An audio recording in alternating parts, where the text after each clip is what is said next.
Hey,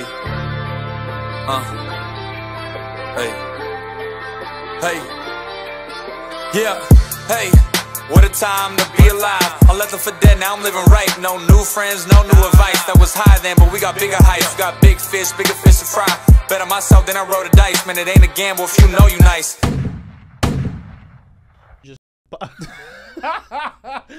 Hey, look, yeah. I'm telling you right now, this about to be a fun one for you. I'm excited. You know what? We're just gonna go right into it, man. Chancey Aghayere. Yeah, man, it's a pleasure to have you on, my man. Yes, sir, bro. Okay, we're gonna get into it and just mess around and have fun. But I want to know your background.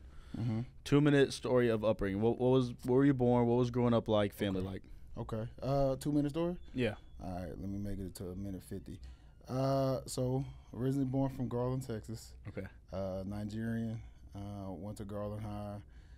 Had an astounding career there. Got scholarships all around the world. Went to LSU, as you can see the hat.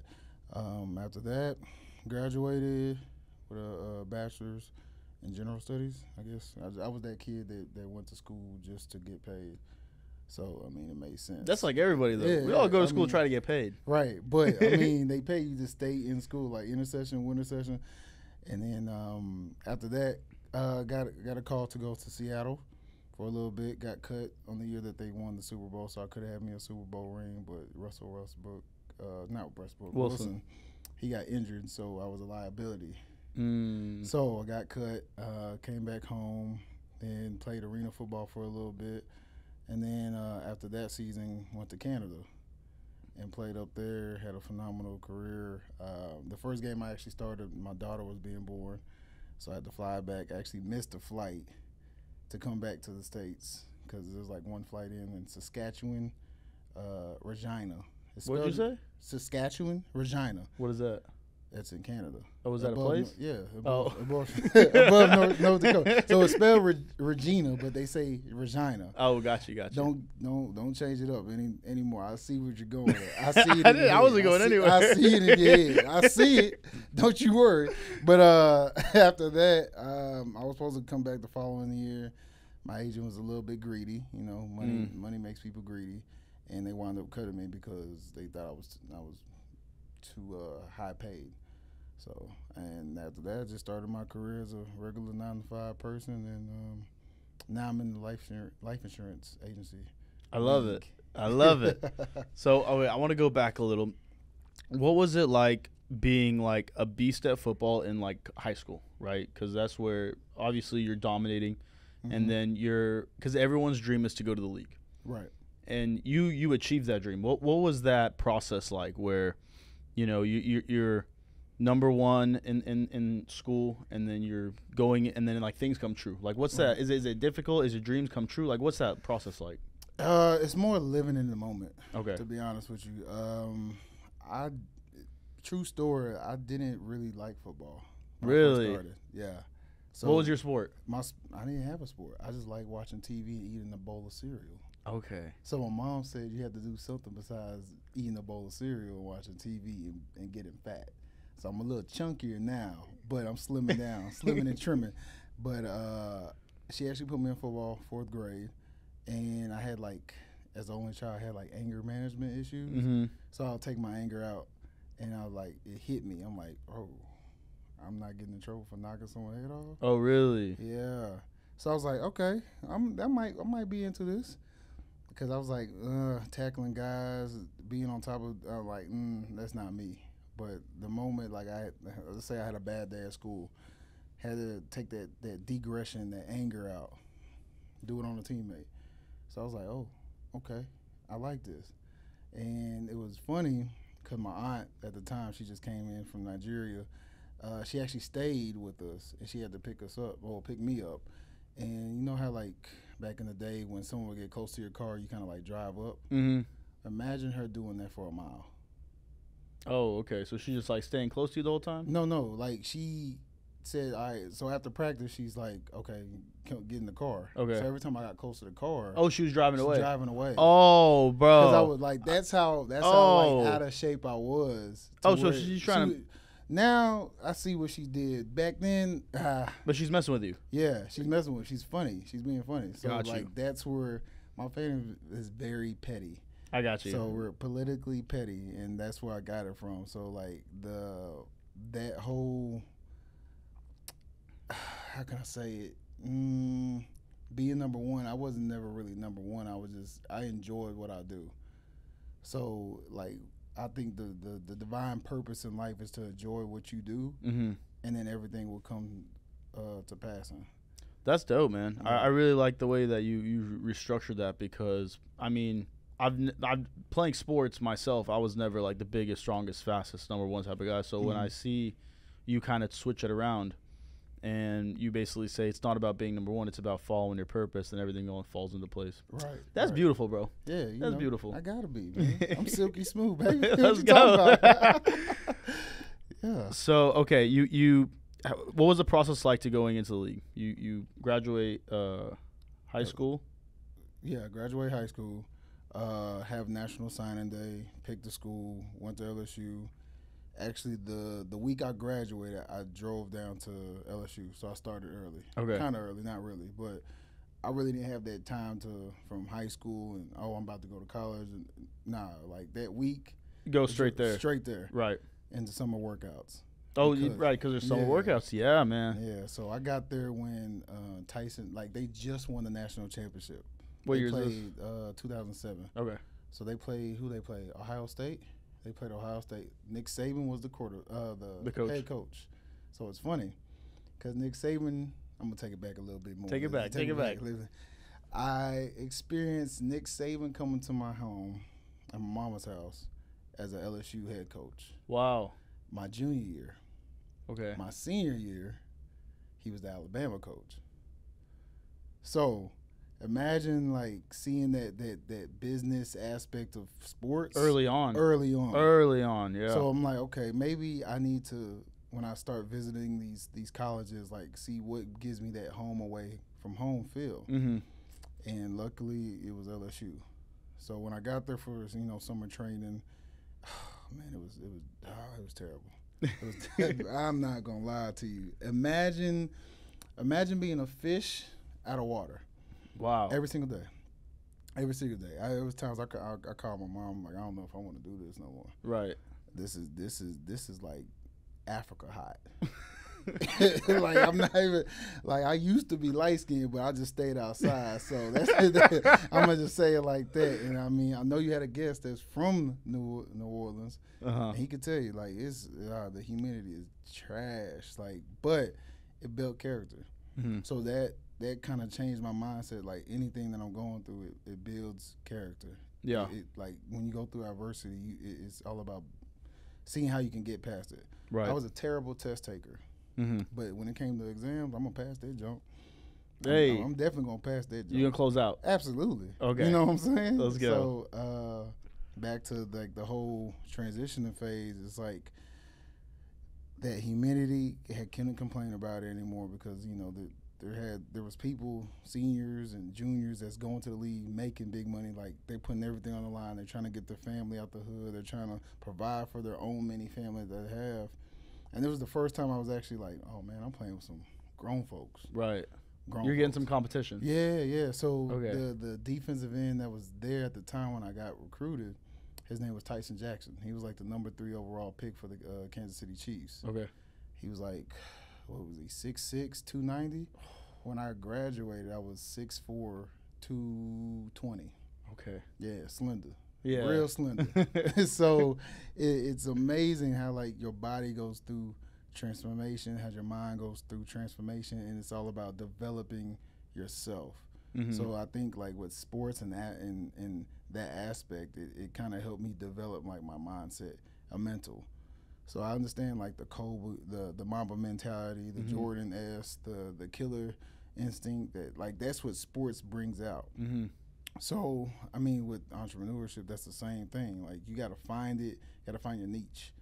So, for me, I got in there, and I was like, we had a test that we had to do 110s.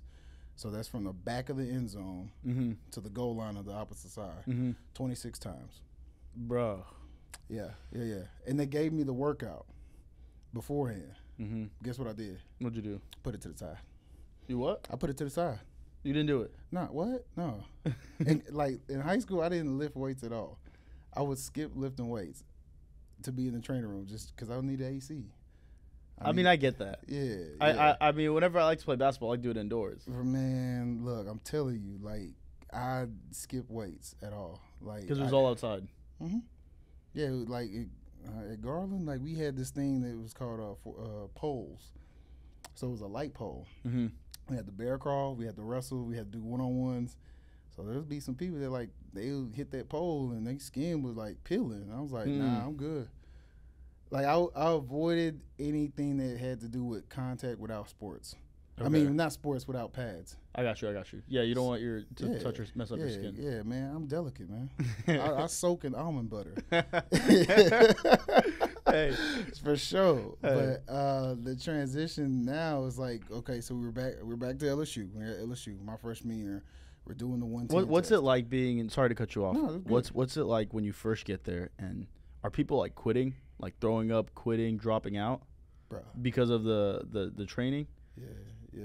And then do you see them and you're like, they're weak. They can't make it. Like what's going through your mind when people are quitting, and you're like, you know what I mean? It's like, they didn't make it. Like they didn't make it. And now is it like motivation for you to get better? Mm-hmm. Or is it like, oh shit, I'm next? Like what is that thought like? It's more of like, oh, this is the real deal. This is the real deal, Holyfield. So I know they had that Netflix documentary for the Florida Gators, and right. I think we watched it. Yeah. Right? And some of the stuff they were doing, like you was like, that's inhumane. Nah, that's the mental toughness that you have to get. Mm-hmm. Like I've seen people throw up while running and keep it pushing. Yeah. I've seen people pass out and they just throw them over to the side.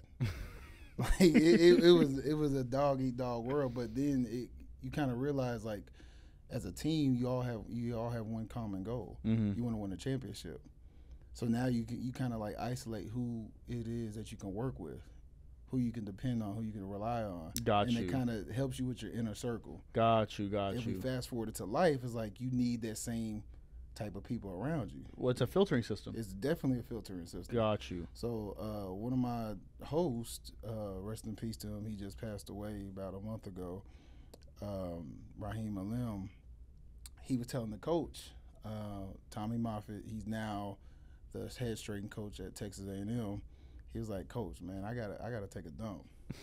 He's like, I don't care. He's like, no, I gotta take a dump. I'm gonna dump him. Like, I'm gonna take a shit on myself. I'm like, so I'm listening. I'm like, okay, he's buying us time. Cool. I'm trying to gas. Yeah, you get your breath in. I'm like, cool. I'm like, all right, cool. He's like, man, Coach, I can't hold it. Literally, no lie. He gets his shorts, pulls it to the side, and starts taking the Browns to the Super Bowl without the Super Bowl. On the field. On the field. I was like, I'm like, on the turf. On the turf. The turf. On the turf. No, well, it was grass. Oh, it was grass? It was thank grass. God. It was grass. So I was like, every time I'm coming to practice, I'm not stepping there. Yeah. And like that was just the mental tough. Like we just pushed through it. So as a big man, a lineman, we had to make it down there in like 15 seconds. And we had 26 of those. And if someone messed up, they you have to add start more. over, or keep adding. No, they add. So there was okay. a time we did 31 in the Louisiana heat, 31 110s. When I tell you that I called my mama, I called Jesus, I called my inner soul. I'm like, what am I doing? Because it was all fun and games in high school, but this is like a real filtering system. But then I saw the opportunity, like once Tyson left, I was able to start my redshirt freshman year. Mm-hmm. So I played some games, and I played with the likes of Patrick Peterson, Jordan Jefferson. I knew Justin Jefferson when he was a young tyke. Mm-hmm.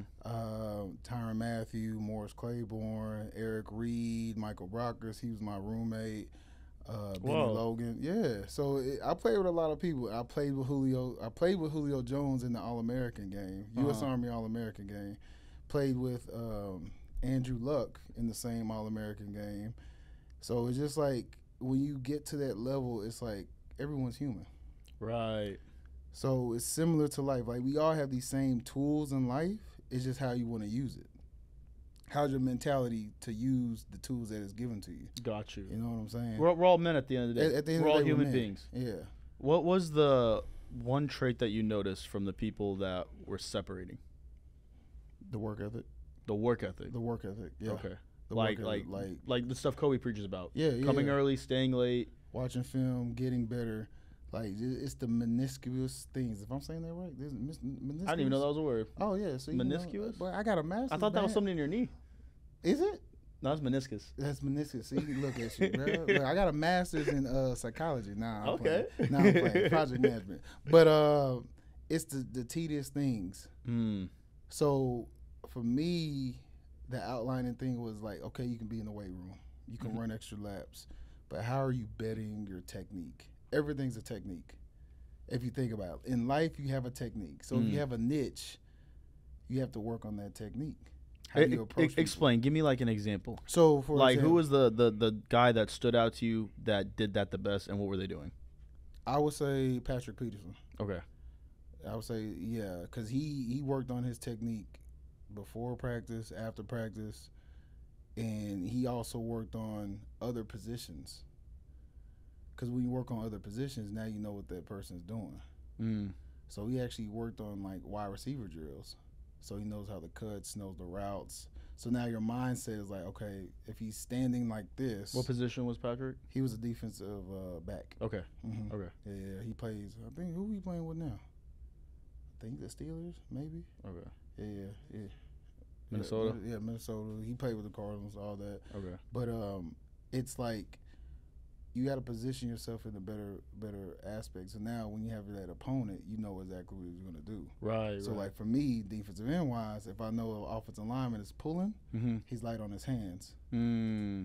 But if he's like coming straight at me, he's heavy on his hands. If a defensive lineman is pulling. No, offensive tackle. If so offensive. me as a defensive lineman. Okay, right. So I got the you. defensive end. So if we're lined up and I'm at the edge, I'm looking at your hands. Yeah.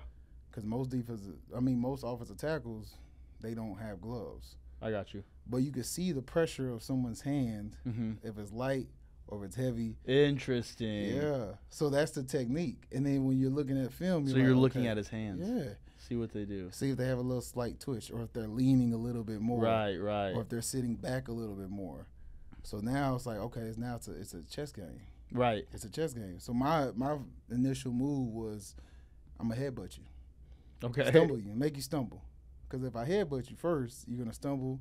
Now I put my hands on you. So once whoever the first man with the hands wins and then inside. So that's a little techniques that I started like working on and getting better on because like I wasn't the strongest lifter. Absolutely. Because I told you I skipped all of high school. Why you didn't like lifting? I didn't. I don't know. Now I do. Now I do, but now I don't feel the need to lift 505 on the bench. I don't feel the need to squat 600, Gotcha. 700. Nah, there's no need for that. I'm getting old. Yeah. I'm a father. It's back to the meniscus. Yeah. Definitely going to be a meniscus tear, for sure. So, I mean, for me, it was just like underlining, like, how can you gain better in a short amount of time? Because everyone has practice at the same time. But what are you doing extra? So, like, that separates from someone that's, I'm just going to perform on the games but not really practice hard. Deion Sanders said it best. He's like, his best plays was never seen. It was in practice. That's true. It's I played basketball a lot, right? That was my position? I mean, I point guard, but it wasn't like I played like once in middle school. It wasn't like I had like a long career. I played football in middle school too. Wait, hold on, time out. Wait, you said you played basketball a long time ago. You only played once? No. Like I play like in the gym for fun, but like organized basketball. Got you. Okay.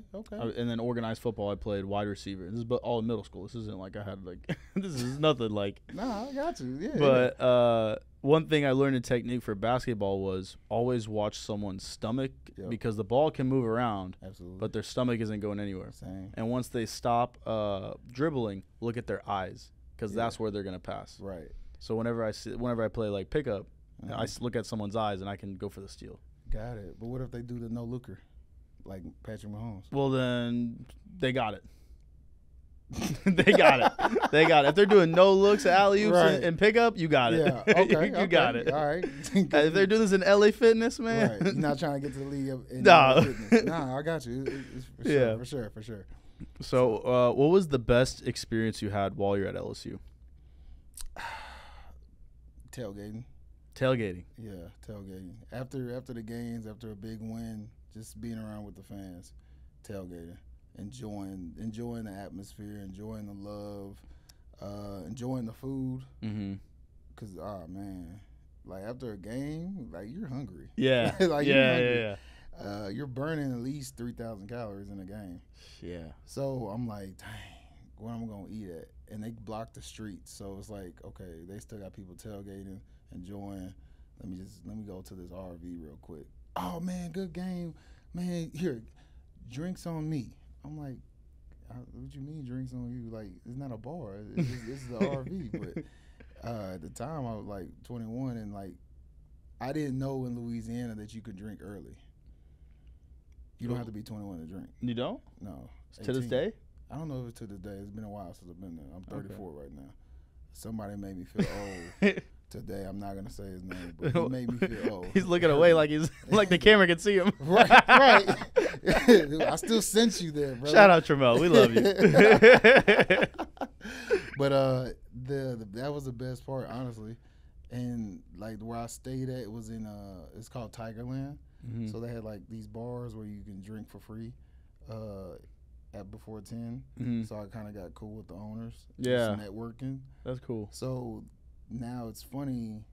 I can talk to a lot of people when I want to, but I don't. Bro, you are so good at talking to people and just like making them feel like family and just having a good time and like just cracking jokes. Like immediately, anyone you go to, you're best friends with. And like you're like, honestly, you're probably the most loved person in the office. Like, not even trying to like hype you up. Now you're trying to gaslight me. Not trying to gaslight you, bro. Don't And go then to you me, start though. DJing, and I'm like, oh, what are we doing? Why has this not always been like this? Man, my mom would say divine favor. I never really understood that because I'm very vulnerable right now. My normal state is being quiet. Really? My normal state. I would not guess that. No one would. But- I'm an only child, so that's like Yeah. my normal state. Like if I'm going through something, You're in your head. I'm in my head Yeah. and I'm quiet. So, but it makes me feel good to know other people feel good, which is crazy. Yeah.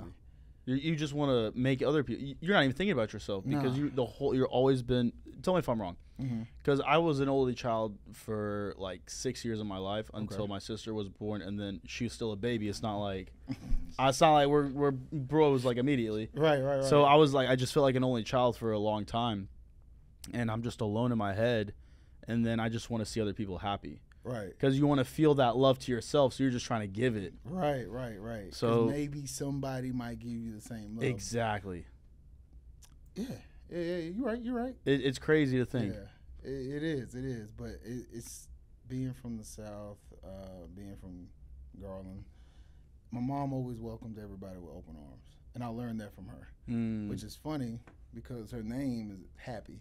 Oh, wow. Yeah, her name is Happy, Happy. Yeah. My mom's name is Hero. Come on, man. Man, shout out our Look at moms, that. man. Shout out moms, and it's National Women's Day. Oh, it is. Yeah, so, yeah. Big Let's shout out go. to them. Big shout out to them. All the moms in the world that's doing their thing. But yeah, I just like seeing people happy. I like to see a smile on people's face Yeah. because you never know what someone else is going through, Right. and you could be going through something, but it's not as bad as somebody else's. It doesn't. They can't see that. They can't see that. But I remember one time I was at Walmart and this lady at the register, she was saying something, and I was like, I'm like, you good? She's like, yeah. I'm like, don't give me that little speech. Like, are you You can good? see right through I it. can see right through it. I'm like, come on, give me a smile.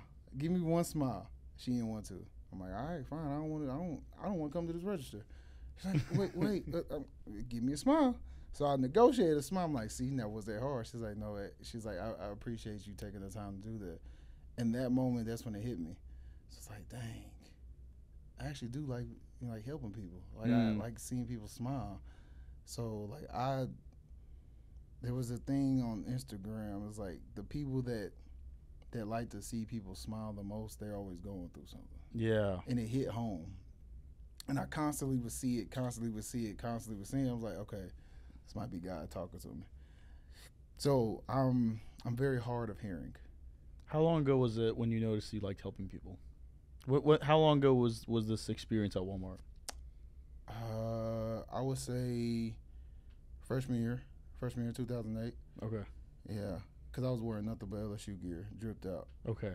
and I'm just like, It's just your go city. for it. Yeah, like I'm trying to be the mayor of it, Right. like low key. Yeah. So I noticed that kind gesture opens up a lot of doors. Just being kind to someone. Yeah. There's no price tag on being kind, but it opens up a lot more doors than being an asshole, Mm-hmm. honestly. So it's like for me, even at the office, it's showtime. Yeah. You gotta have. It's all about a vibe. We're Mhm. all about having a good vibe, Yeah. great energy. Like y'all got your little mad light. I'm like, okay, that's cute. But I like that. I like that vibe. I like the energy. I like bringing that culture. And it's we're in the time and day and age. Like culture is needed. It's everything, man. It's everything. For Like sure. without culture, man. I mean, bro, I look at some other base shops, Yeah, and it's just dry, unseasoned. unseasoned. Mm. Boiled hot dog water. And I mean, I see them trying, but it's I don't want, this is on camera, so I don't want to get too deep, but No, I got you. It's like Mrs. Dash seasoning. It looked like seasoning. yeah. It's just salty. But what I love what I love about from Matt and Sheena down, Mm-hmm. they're able to create a movement. Right. Like, and it's just so amazing how like leadership can do that. Yeah. Like just like in the locker room, Yeah. leadership can create culture. Right. Let me ask you this: has there been like teams that you've encountered that don't have culture in like football? Have I been a part of it? Not if you've been a part of it, but if you've seen it. Yeah, I've seen it. I mean, if I'm a part of the team, we gonna have culture. Mm-hmm. I gotta be me. Yeah. Like I gotta be me at the same time. Like people gravitate to who I am, Yeah. not who I'm portraying to be. Yeah. So seeing uncultured things on the outside is just like You know what's funny? Go ahead, finish that though. no. I was just, it makes me itch. But you know what I was saying is they're unmemorable. Yeah. Like you don't even remember them. No. So like there's people with culture that might lose, Right. but you still remember their names. Right. But there's people that might win with no culture. And You don't even remember their names. It's like getting milk at a grocery store. wait, what you I'm mean? just saying, it's like getting milk. You just get it. You just get it. I got you. But if you got a little culture, you know which one you're getting. Yeah. You know, you got the almond, you got the The oat, oat, you got yeah, the yeah, silk, yeah, okay. you got the almond breeze. But you just getting regular milk. It's like, okay. It's just milk. It's just milk. I got you. It's just milk. All right, so you're in LSU. Yeah. You're mayor of the city. What's the next step to go to the league like? What is it like? What's that separation? What is it having those like talks? Like what is that process like? Man, that process is a headache. Headache? It's a headache. Because it's all business at this point. At this point, it's all business. It's full blown business. You got to get an agent. You got to make sure you have good spotting, good lighting, good. Everything's a show. Mm. So imagine a reality TV show, Bad Girls Club, the blind. What's that? What's the Love is Blind dates? Blind. Love is Blind. Yeah. Imagine that as going into the league, because you got cameras everywhere. That's you crazy. Can't do anything. Yeah. It's like someone sees you, blah blah blah blah blah, like, but you just want to be a normal person. Yeah. But you have you know where you're about to go. You know you're about to make these big money, and it's like one wrong move can end everything. Yeah. So that part is very, very stressful. So it's like you got to work out. Like I was matter of fact, I was on the phone today telling someone like my peak of physique Mm-hmm. was in college. Me going to the league, because I was training. I was waking up at 6 a.m. training for like 2 hours, take a break, watch film, go back training again, take another break, and I'm eating like bowls of not cereal but fruit. Okay. Like big bowls. Mm-hmm. Like it was crazy, but I lost so much weight at a small amount of time, but I felt great. Mm-hmm. And I think that's when back then they had Reggie Bush. His body percent fat was like 0 or 1. I was like, nah, I need to be like him. I'm trying to be chiseled. Mm-hmm. I'm trying to be like LL Cool J, oiled up and just chiseled. Right. No homo. But Pause. cut that out. But at the same time, it was just like all the work that I put into my body. It was like, gosh, this is a job. This is a real job. It's a job. It's a real life job. So like that saying, my body is my temple, is like real. Mm-hmm. Definitely real, for sure. So, I'm moving it. Oh, my bad. There you go. You're good. Okay. But yeah, that was. So you can't even be yourself. No. Like that's. Everyone that's trying to go to the league has to go through that. They can't be themselves. Like you have to be an image. You have to portray an image. Mm-hmm. You're a brand. Man, I don't think I could do that. Like right now, even with this podcast and stuff, me and I don't know if you met Josh, my best friend. You might have met him, but might have. me and some of the boys, I do like interviews like this, and then I'll have like ones where I just fuck around with the boys. Yeah. And so like some of that stuff can get wild. Right. So I'm like, I want to be able to have that platform as well. I want to be able to, like, if I do that and have that image, it's going to be like, man, they're just going to take everything away from me.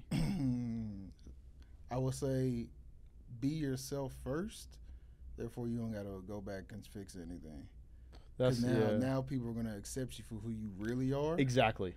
Yeah. That's why from the, it was like, some of the podcasts I do is, hey, I'm just gonna get with the boys. We're gonna do what we want. We're gonna have fun. Yeah. We're gonna be loose. Yeah. And be.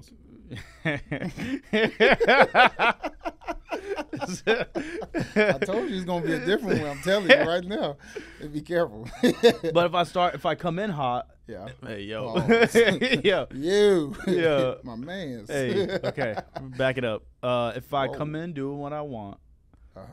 Then later on, if I do something crazy, it's not, and it's just all talk. It's nothing like like physical or anything like that. Right. So it's like if I come in doing that, then later I get big, they can't go back and tricks me and be like, oh, you can't do that. We put you in a box. Yeah. And that was the thing. So that time, I think Twitter just came out. Okay. When did Twitter start? It was like 2009. Yeah. Twitter just came out. So I was the only person on the team that had a Twitter. So I'll just say some stuff. But it was nothing like outlandish. No, I get you. But anything you say can be used against you. And it will be used against you. I feel like it will. It will. Man, these cops are ahead of the game. And like going into the league, like they had people scouting you. They had people going back to elementary. They have people going to the internet. They got people like if you did like a social job or a spring job, they got people interviewing. I heard that. I think Marty said that they get personal investigators. Yeah, that's crazy. Well, I mean, they're putting millions of dollars on the line. So millions. What Kirk Cousins just did? What 180? Yeah, big money. But think about it, that's their investment. Yeah. So they want to make sure the person that they're going to make the face of their team or build a team around it can do certain things and won't act a donkey. It makes sense. Yeah. But that's what I'm saying. Like, that's a stressful part because if you, like you just said, you want to be with your boys and y'all just want to do what y'all do. You can't do that. You got to be like, You can't do that. Yeah. Like, y'all have fun. Let me back up. Yeah. So there was a time that people would take pictures and I have some juice, an adult juice in my hand.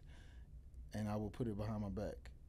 To this day, I still kind of do it because you never know who's watching. You never know who's going to interview you. And you never know who you're going to run into. Yeah. So my thing is, if I'm a genuine person, don't use anything against me, because I am a human being at the same time. I'm bound to make a mistake, but don't use it against me because I'm being genuine to you. But now it's just very cognitive in my brain, like, maybe that's not a good thing. Now I made some bad choices. Like I'm not gonna say that. We're human. We're human. But that's what makes you authentic.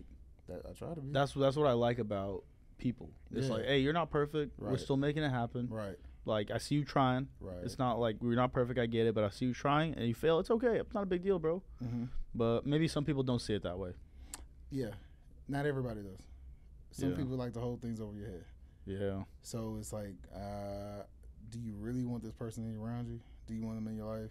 So it's like, what can you do now? Gotta be genuine. Gotta be genuine. Gotta be authentic. What's the difference between someone holding it over you and someone holding it to you to make sure you're a better person? Someone holding it over you, they don't give you another scenario how to fix it if it was to happen again. Someone that's holding it to make you a better person, they like, look, Aura,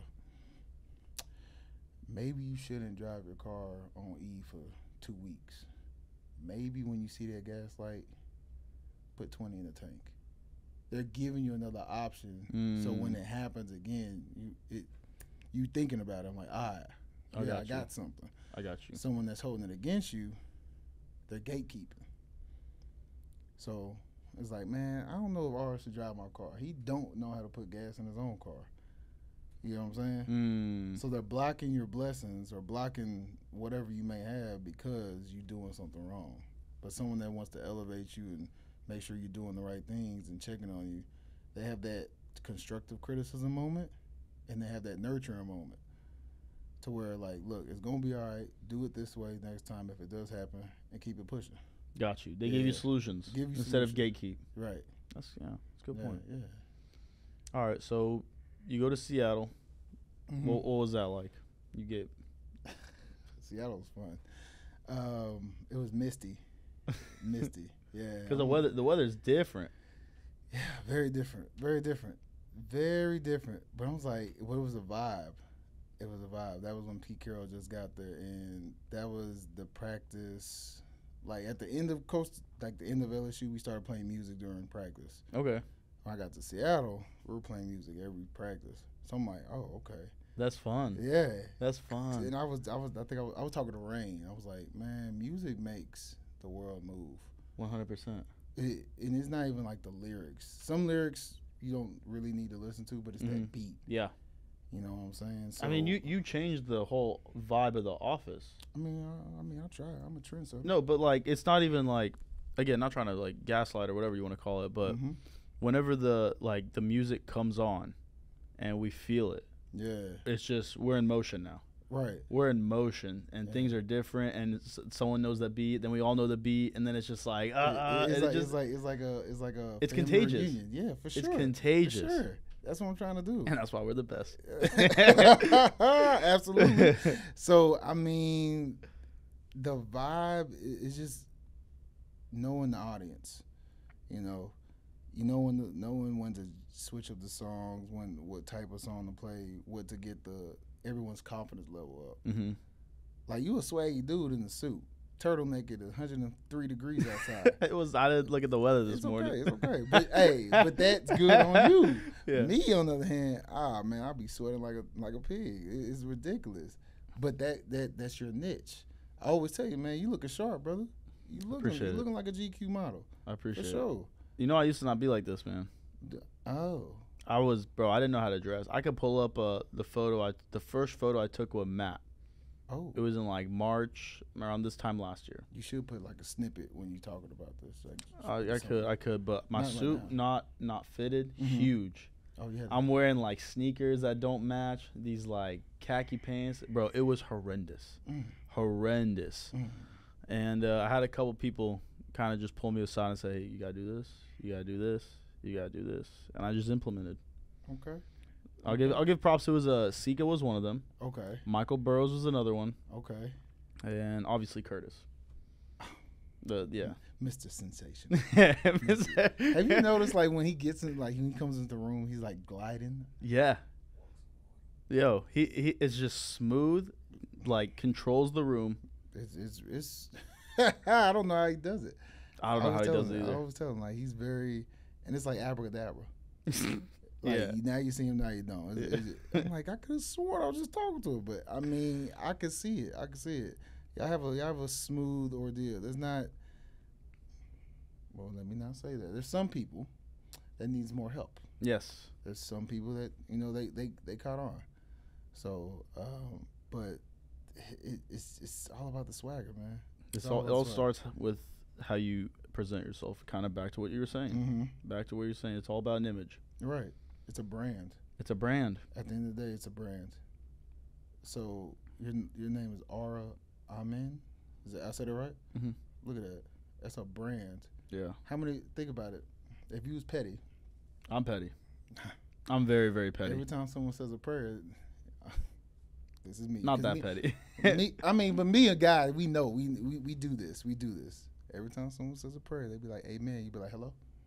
But guy You're understands welcome. Thank you. You know what I'm saying? Like, that's my OG, or something like that. But it's your brand. You know what I'm saying? So think about it. Like, a lot of people wear J's, Jordans. That's a last name. Yeah. It's his brand. 100%. Nike. That's a brand. I like that shirt, by the way. Oh, I appreciate you, man. It's a really, really nice shirt. You know, look at that. Oh, because of the wolf. The wolf, yeah. Yeah. You know, I had to do it up a little bit. You know, it's all about the ambiance. It's attention to detail. 100%. For the colors. I think a wolf is gonna be my brand for the podcast. Oh yeah. Yeah. So, okay. What colors? Black and red, Halloween colors. Black and red's Halloween. I think so. Black and red. Halloween's more like black and orange. Black and orange. Okay, well, I like black and red. Okay, no. I mean, hey, it's your podcast. I'm glad to be on it. You know, I'm glad to be on it. Do what you gotta do. But yeah, I mean, everything's a brand. Think about it. Yeah. You wanna have the Great Value brand, or you wanna have the actual Frosted Flakes Kellogg's? I want the Whole Foods. I want the Whole Foods. You're organic. With the oat milk. Excuse me. I'm still shopping at Kroger's. Hey, not for long.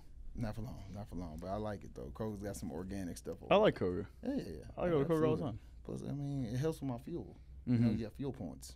Okay. Yeah. Oh, the fuel points. Yeah, absolutely. Yeah. Okay. I know Whole Foods doesn't have a gas station. They don't. They sure don't. Everyone there's getting Teslas. Everyone there's in Tesla. Kroger's, if you watching this, sponsor me. Hey, I'm just gotta be me, man. I gotta have fun. I gotta be around people that want to have fun. I love it, man. Cause life is short. Absolutely. All right, man. So you go into the league. What's the league like? Because I don't know. Like you said, y'all playing music. It's fun. It's business. People are getting cut. People are like making a lot of money. What's it like being in that fraternity?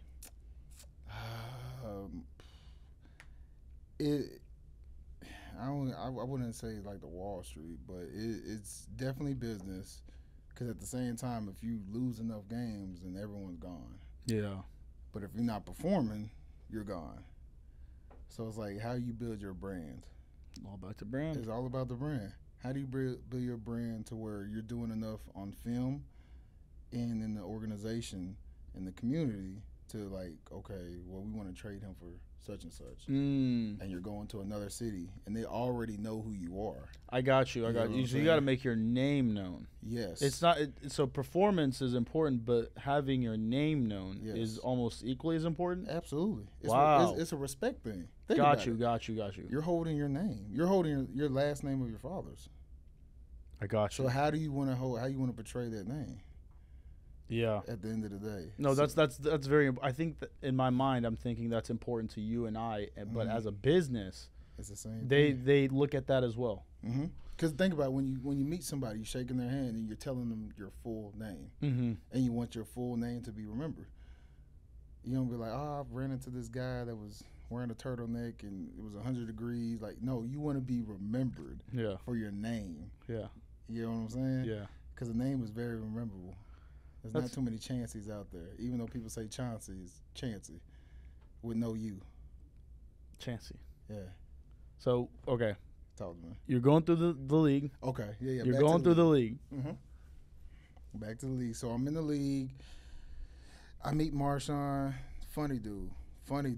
Oh man, he's big bro for sure. He was just like, "Hey, young buck, don't be spending money on that stuff. Save your money."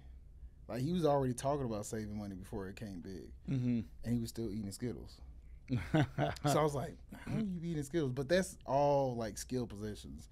I'm like, "How y'all eat Skittles and still perform? Like it doesn't make any sense to me." But you know, I was there with the Legion of Boom before they first started, and just meeting all of them, seeing the camaraderie, the bond. Like you could tell when a team is like focused because they have bond outside of practice. Gotcha. They have a bond outside of meetings, of works. Like you're building, like you want your best man to be making millions. Yeah. You know what I'm saying? Because now it's your turn. It's your opportunity next. So seeing that aspect, like you see the family aspect, you see the bond, you see the business, and you can't take anything personal. Now you're gonna butt heads with some teammates, some coaches, some GMs, even fans, but at the same time, you really can't take anything personal because at the end of the day, it's a business. Like if you was my position coach and I wasn't doing the part, but you're vouching for me, and I'm trash, right? Who guess who they're gonna fire? They're gonna fire me.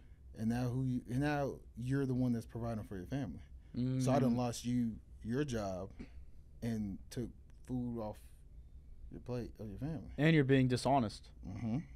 So you lost all credibility in that moment as well. All that. So next time another coach tries to hire you, that coach is gonna say, "Hey, he wasn't being honest and he wasn't credible." So yeah, it's business, man. It's all business. Yeah, integrity. You gotta have integrity. You gotta have integrity at the same time. So it's all about the brand. So being in the league, it's crazy. Like there's millions of being on the field at one time. Millions. Like for me now, I just want to get back to that moment. Getting a $200,000 check for 3 days of work.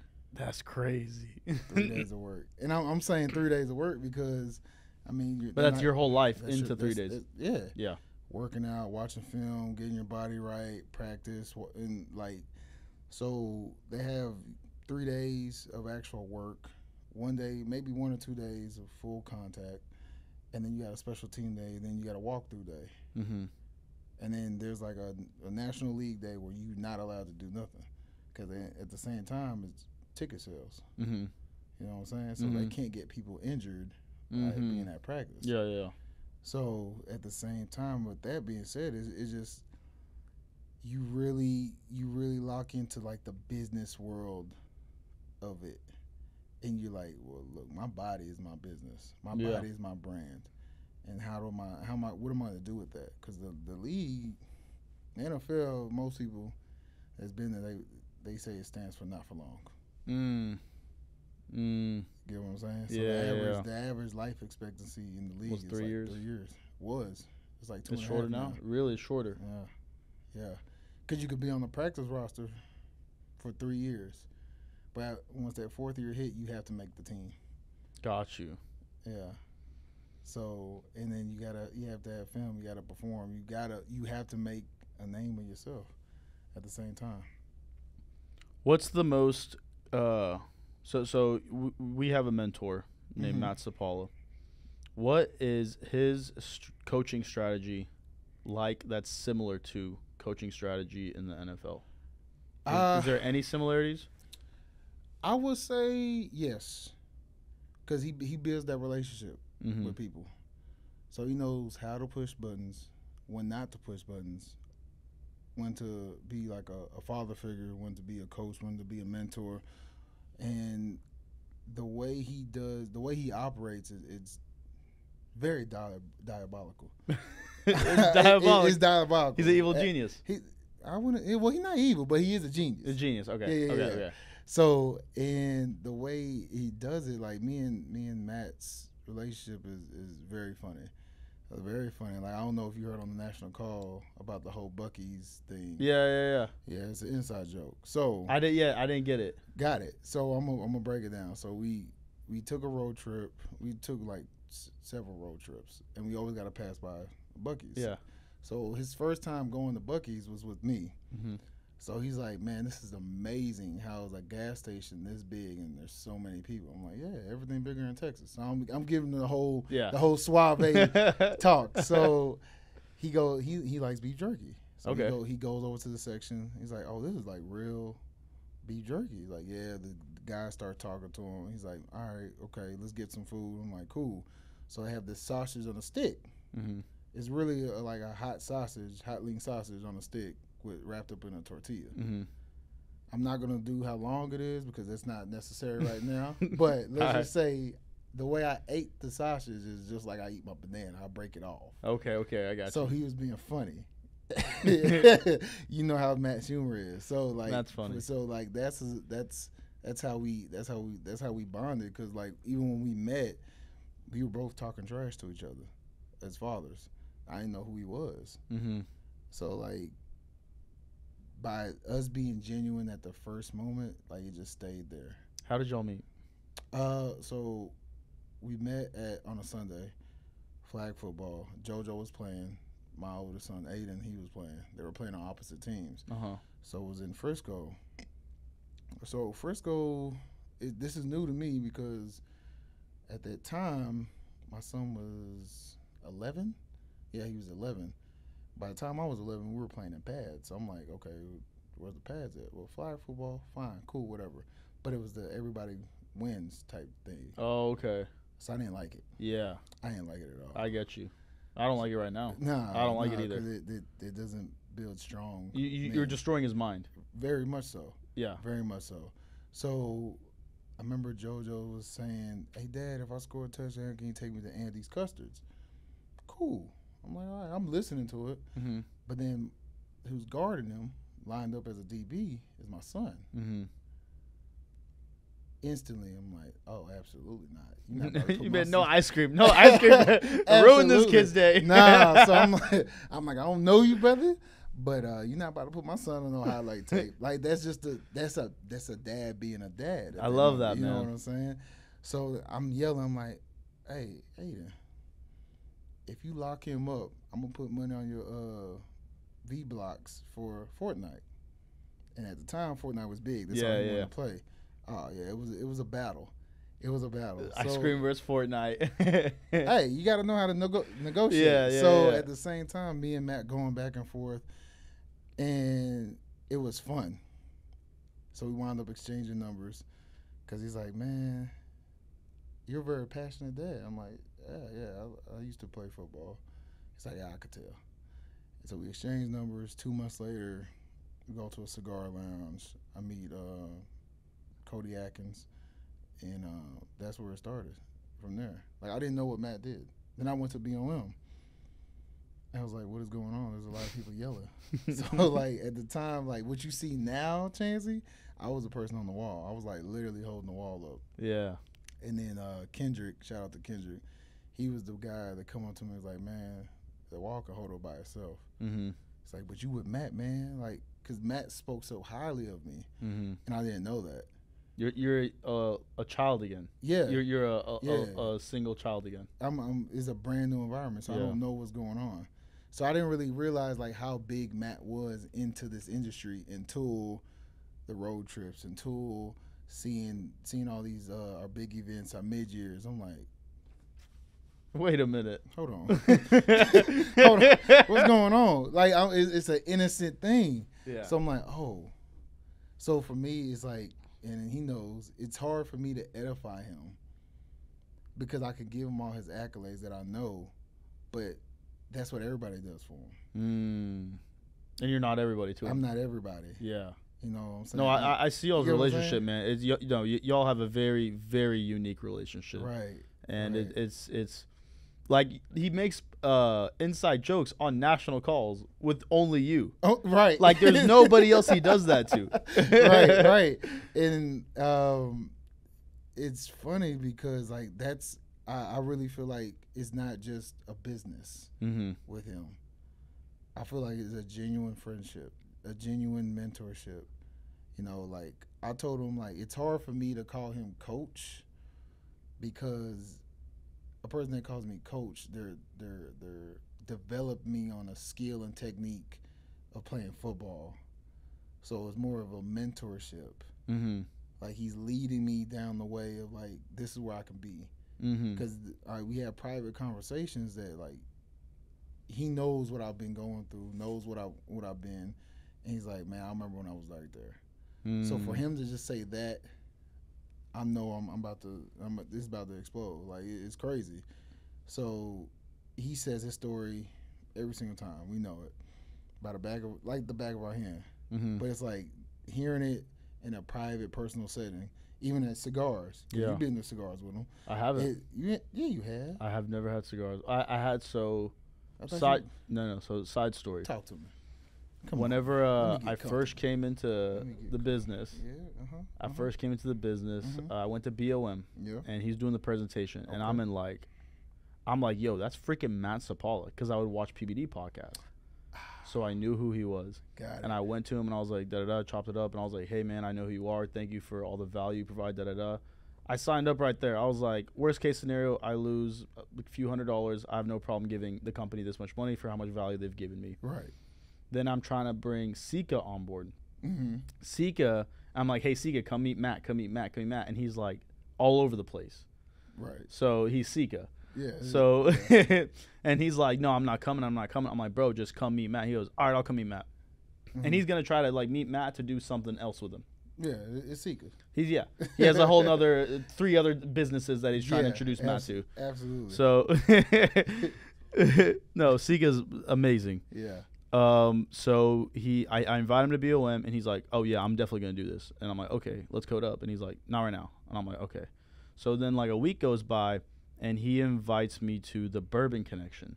And it's when it was at this country club. Okay. And Ken Hemlin was there. Okay. And they were launching a cigar brand. Right. And so Sika invites Matt, and then I tell Curtis about it. Okay. So that was my first time hanging out with Matt, was at that event. And so I'm like just watching him, right? Because I don't really fit where I'm at. My suit doesn't fit.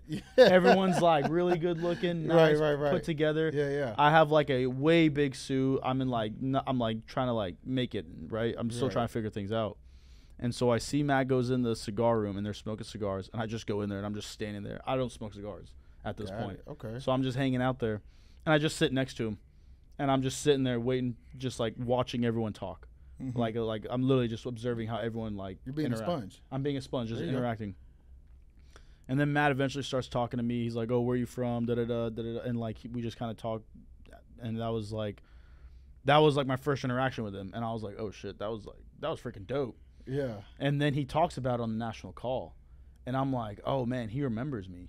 Yeah. Oh shit, like he like genuinely is building a real relationship. I told you. And I'm like, it's like you forget about that. Yeah.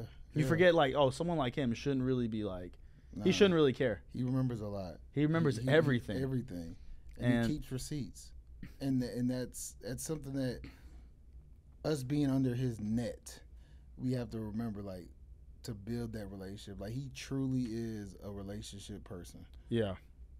And like, are you the STAR test? The personality test, STAR? Yeah. So what are you? I'm an R.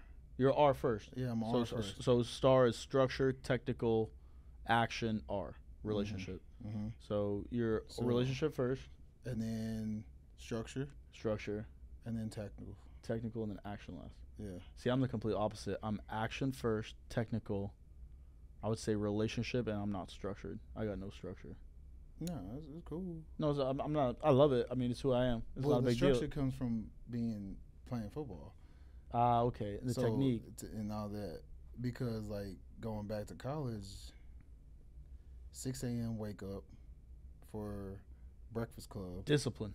Yeah. It's 'cause you if you on late, schedule. Yeah, If you yeah. late, that's your ass. Yeah. So like I had 6 a.m. wake up, breakfast club, which really wasn't breakfast. It was just like a study hall. Yeah. Before class. So from class, I had class from 9 to 1 or 2. Practice at 2. So I'm rushing until I get to my senior year. Then I don't have class. Like I have like one class. But freshman year, like your schedule is booked. Yeah. So you kind of like you got to know where you're going. Yeah. And the campus of LSU is quite large. Yeah. So like there's people driving scooters. I'm like, why are you driving a scooter? So like I had a class that literally took me 10 minutes to walk. I was in there drenched. You're running. I'm running, sprinting. Backpack just doom, doom, doom, doom. I'm like, bruh. I get there, the professor's like, glad to see you make it. Go to the back. I'm just. You can't even pay attention. So I'm asking the girl beside me, take notes, please. I'm just like this the whole time. Take notes, because this is just after a workout. Oh man, so you're already hot. Already hot. Oh.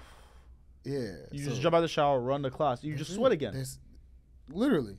So like that's when I fell in love with dry fits. Oh yeah, dry. Whoever designed that, absolutely, you're amazing. Necessary. Bless your heart. But just the structure of that, from getting done with school, practice. So now you have your meetings, and then you actually get on the field. Yeah. And so I'm on the field from maybe 3 to 7 p.m. Yeah. Then if I'm not doing good in class, guess what? Study hall. Yeah. So I'm not getting home until like 9, 10 o'clock just to redo it again. Yeah. So like that was instilled in me. So that's why I have the structure. But once I got to the league, I was a free-for-all. I'm like, what's going on? Like, why do I have so much time? So it's not good for me to have time. Yeah. You know what I'm saying? It's not good for me to have time either. Yeah. Like, if you have time, you're just like, all right, yeah, I'm going to do this. I just do nothing. And you wind up not doing anything at all. So, like, that's where the structure part comes in. But, like, the relationship is, like, how do I devote my time into this person or wanting them to be around me? Are they going to hold me accountable to what I say I want to do with myself? So that's what the relationship is. Because, like, I'll tell some people back when I was working at this corporate job was, like, you can't finesse a finesser.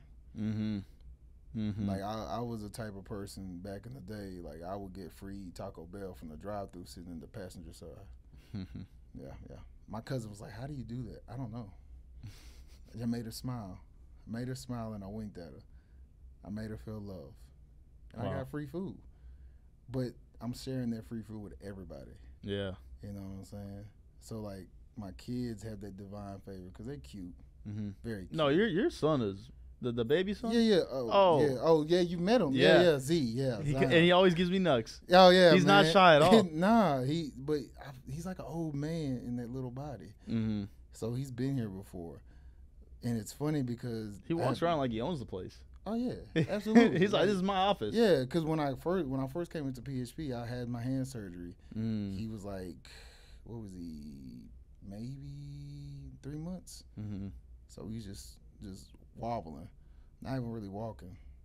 And now to see him just walk around the office like he owns the place is crazy. So like I was telling another person, like all 3 of my kids have seen me in different phases of my life. Wow. My son, my oldest son, Aiden, he's 13 now. He's 5'9", wears a size 12. He's like a mini bodyguard for me. He's seen me in my football phase. Wow. My daughter hasn't seen me in my football phase. She's seen me in my corporate America phase. Okay. So she knows about me playing football through her brother. Now Zion is now seeing daddy in his entrepreneurship. Yeah. Like, what is daddy doing? Like, what is that? Daddy's a life insurance agent. Why is daddy going over here? Why is he doing this? Like, he's at the age, he's 2, he's asking a lot of questions. I'm like, bro, you're not supposed to be talking at this moment. Like, what is going on? Like, I don't know what's going on. Like, I know you're 2, but why you act like you're 5? Yeah. So it's a great thing to build that relationship and, like, instill that into your kids. I don't know if you have kids or not. No? Okay. Well, I mean. We're getting there. Come on. That's what I'm talking about. Name it Chancey. If it's a boy, name it Chancey. If it's a girl, name it Chancey. Chancey. At the end of the day, there needs to be more chances to make it a common name instead of Chauncey. You know. I got you. I'll put it in the. Just put it in hat. the request. Yeah. I'll put it in there. I gotta. I haven't even met her. You haven't met my girl? Nah, I seen her, but I haven't met her. I gotta introduce you to her. Yeah. She's lovely. It's okay. Don't scare her from the world. Don't hide her from the world like Drake. I don't hide her. You hide her. I haven't met her. Yeah. And you said I'm the most likable person in the office, so how have I not met her? No, that's a good point. That's a good point. No, I'll definitely make sure that y'all meet. Make sure that y'all meet. It's because I'm tall, isn't it? No, I don't even know what it is, man. I think it's just been chaotic. It's been chaotic. So, I mean, because I got you on here late. You see what I'm saying? You want to talk about that? You want to tell them what happened? You tell the story. I want to hear. Let me put my feet up. Let me. I want to hear you tell the story. Okay. So obviously you were coming on. Like you were one of the first people I thought of. But I can't just go straight to the best person. You know what I mean? I got to work my way up. Oh, you're trying to butter me up. Oh, you must think I'm toast. Cause you trying to butter me up. Boy, you good. You good. No, but to all honesty, you were on my mind once I reached out to Tiffany. It was like me and Tiffany had a conversation, and then I just happened to bump into you at that event, that networking event. Yeah. And I mean, it just came up, and I was like right on time. Right on time. Like it was inevitable that you were gonna come on. It's inevitable that you're gonna come back on. Right. It's inevitable that there's gonna be more episodes with like you, me, Sika, you, me, Udi, you, me, and Tramel. Once we get up there, let's go. Yeah, come on, man. So let me tell you my vision with this, man. Talk to me. I want to hear it. I have a lot of visions with this. I've been wanting to do a show like this for a very long time. We're gonna save the world. Absolutely. Like we are going to save the world. Absolutely. It's already done. Yeah. When we save the world, there's gonna be documentaries left and right. Absolutely. Superhero stories left and right. You're gonna have your own documentary. I'm gonna have my own documentary. Tramel's gonna have his own documentary. Sika, everybody. Yeah. Matt, obviously, he probably already has three already. Yeah. So, in those documentaries, there's gonna be clips of this podcast. Yeah. And it's gonna be when you first started out, when I first started out, when everyone first started out, and it's gonna show the progression of how we became superheroes. Right. And that's gonna be the vision, man. We're going to do it, and I'm just here to share the story and share your story and share everyone else's story, right? And show that we're human, man. Right, we're human. Right. We have fun. We work hard. We have families that we care about. We're here trying to save America through free enterprise and bring back hope. Right. So, and I like what you said. You're showing the beginning. This is the beginning because not everyone sees the beginning of free enterprise. They see the end. Right. So they automatically think, oh, man, this is easy. I could do it. Let me just start up something. But when they actually go through the nitty gritty, like, man, life be life in it. Bro, I got appointments after this. We were up till like midnight last night. I had work this morning. Come on. My phone's been buzzing. I'm probably missing something. And it's like, bro, people like, they see the end result, right? Yeah. They see the end result. The flashiness. And even I haven't been doing this that long either. And people are already like, oh, you switched up. Oh, you this. Or I started a podcast. Everyone's like, oh, you should do this. Oh, you should do that. I'm like, when have you ever done anything to tell me what to do? Right. So it's been fun. It's been a wild ride. Yeah. I got some haters out there. I love them though. Come on, man. Man, it's been fun, man. It's been fun. Yeah. This is my dream, man. This is my dream. Yeah. You got to live in your dream. That's exactly what I'm doing. Got to live in your dream. And you never know, your dream might be someone else's dream that they just don't know. Yeah. And think about this, man. There's gonna be, like, this is gonna be the #1 podcast in Dallas. Come on. There's gonna be people that are coming up right now. Come on. Watching this. Yeah. And then they're gonna come on this platform, and then we're gonna give them life. Talk about it. And then they're gonna go and be great at whatever it is they're gonna do. Talk about it. So, bro, it's man. I've already dreamed this. Come on. I've already know this is gonna happen. Man, you saying it with your chest, dog. I mean it, bro. It's gonna Look happen. at you. And we're doing it. Come on, man. Deflate your chest, brother. You saying it with your chest. There you go. Let's go, bro. You standing on business. I love that. Yeah, man. I love that for you. It means everything to me. And I'm glad to be a part of this. I'm glad you're here, brother. Nah, I appreciate Glad it. you're About here. time. About time. It took forever. But it's okay. You know, it's better. I'm like wine. Better with time. Let's go. Man, let me see what time we at. I think we at 1:10. We can conclude here. I think we ended it on a high note. Oh, yeah, absolutely. I appreciate you, man. Nah, I appreciate you, boss, man. I mean, there's so much more we could talk about. Yeah. But we should have part 2, part 3. Part 4, part 5, Make it in segments. we're gonna have a whole documentary. Come on, make it in segments. Netflix is gonna pay us for sure. Hey, it might not even be Netflix at the time. It's gonna be a Valuetainment. Oh, Yeah, hey, yo. Hey, look, I'm ready for it. I'm telling you, I ready for it. dreamed it, man. Come on, man. I dreamed it, Come man. on. It's all about We speaking gon- into existence, man. I dreamed it, bro. Come on. It's all good, and it's slowly happening. Yeah.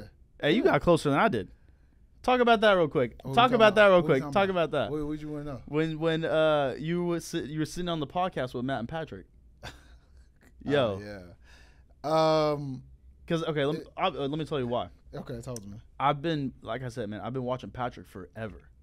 Like that's who like low key raised me. Like really, like and like we all have like our idols and stuff we watch. Yeah. That was him. So and obviously Matt, I knew Matt because of him, so I started watching Matt. Okay. And I have never met Patrick.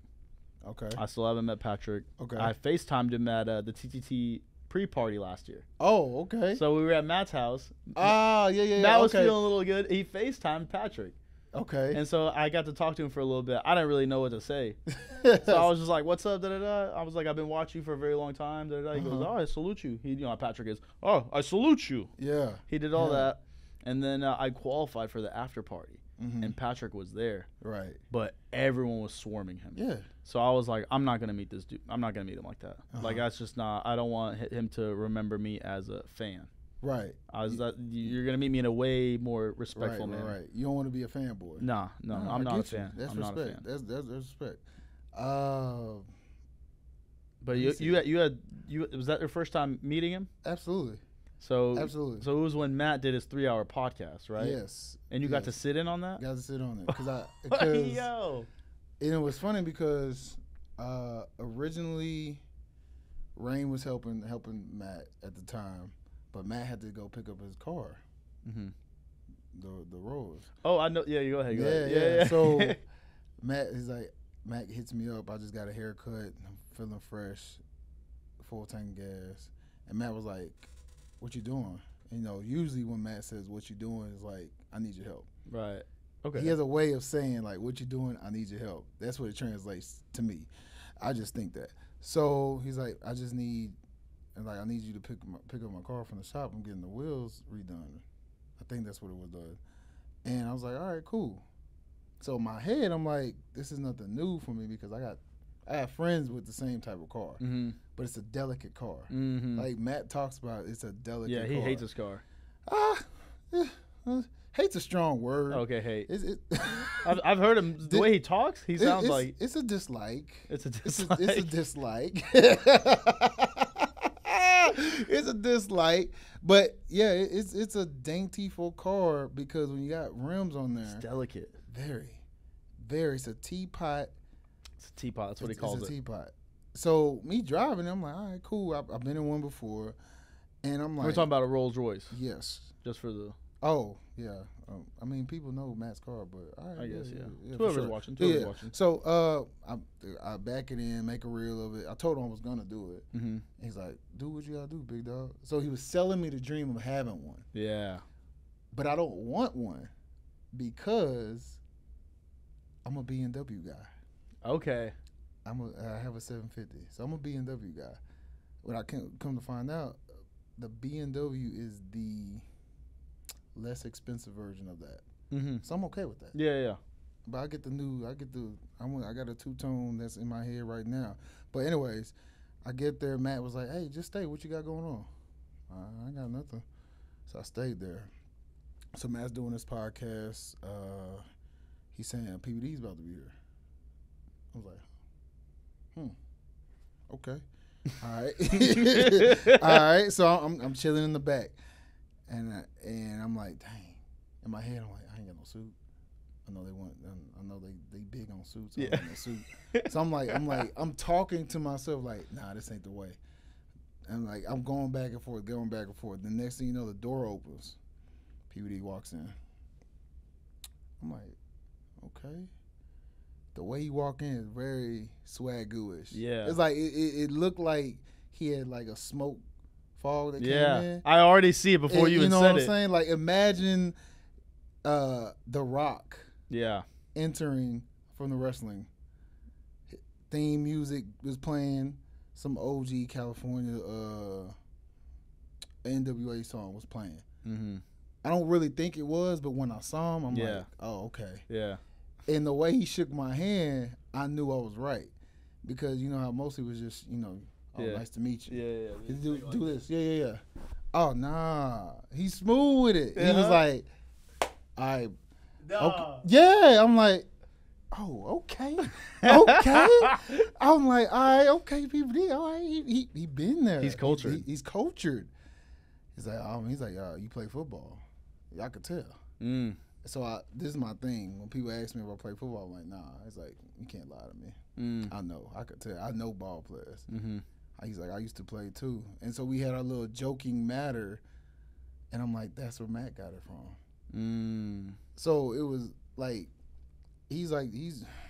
imagine meeting who besides PBD, who's your idol?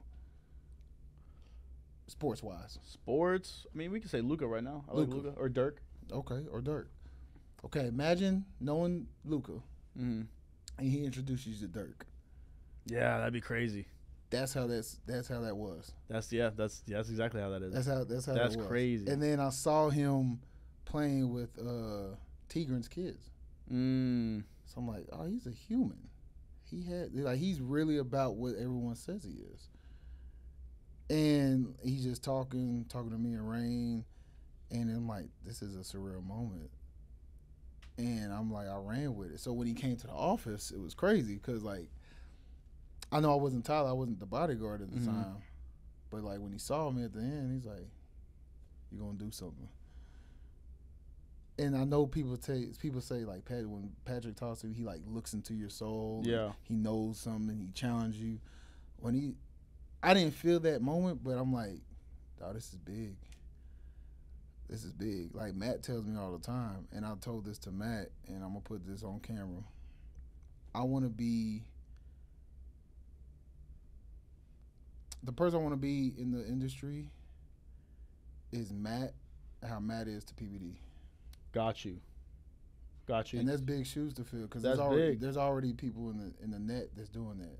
You got Chris, you got Swazo, you got Hansberry, you got Eatmans. You got Eatmans. You got a lot of people. And here I am, a rookie, a baby in the industry. Don't have a pot to piss in and a door to throw it at. And I'm just saying that. And that's how big my vision is.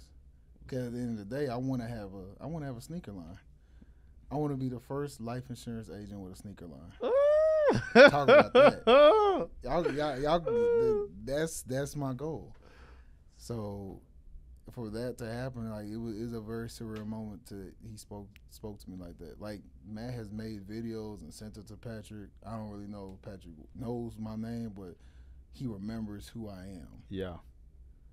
And that's a unique gift because he sees people every day. He doesn't remember everybody. Mm-hmm.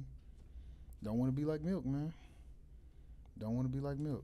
Hey, don't be Milk. Don't be Milk. All right, boss man. Yes, sir. Thank you.